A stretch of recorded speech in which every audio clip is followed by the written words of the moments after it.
unang naiisip mo paggising mo sa umaga?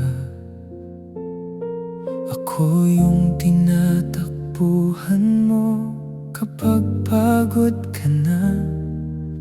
Ako yung tahanan mo noon. Pero ngayon, iba na ang mundo mo. May iba nang pumalit sa pwesto ko. Hindi na ako ang dahilan ng ngiti mo, at mas lalong hindi na ako ang uuwian mo.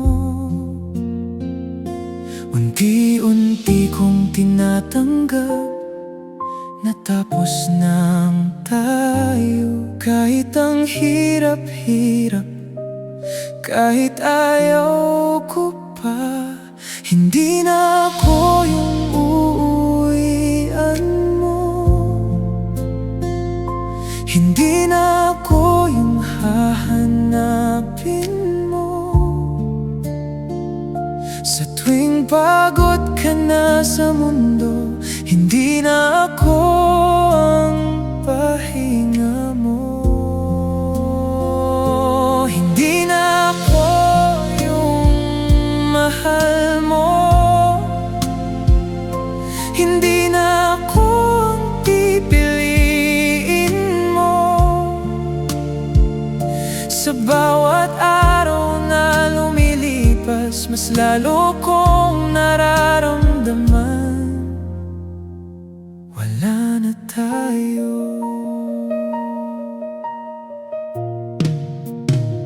Naalala mo pa ba yung mga pangako? Yung kahit anong mangyari, hindi tayo maghihiwalay.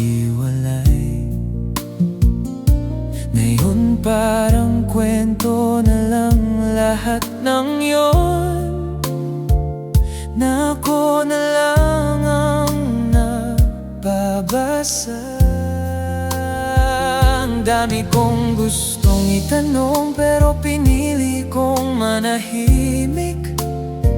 Kasi kahit anong sagot mo, hindi na mababago ang lahat. Hindi na ako yung uuwian mo.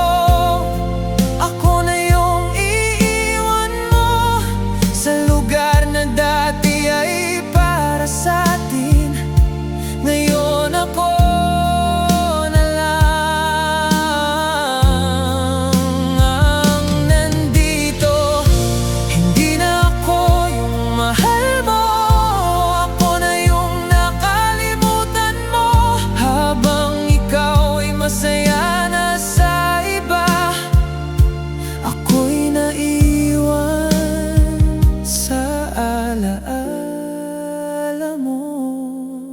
Siguro ganito talaga, may mga taong dumadaan lang para turuan kang magmahal, pero hindi para manatili.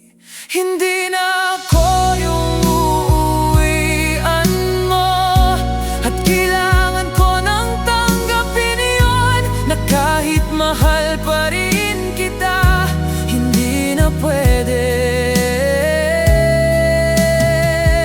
Hindi na pwede. Hindi na ako yung mahal mo, at doon ako magpapaalam. Hindi na ako maghihintay sa taong hindi na babalik. Hindi na ako yung uuwian mo, pero sana naging tahanan mo rin ako kahit saglit lang.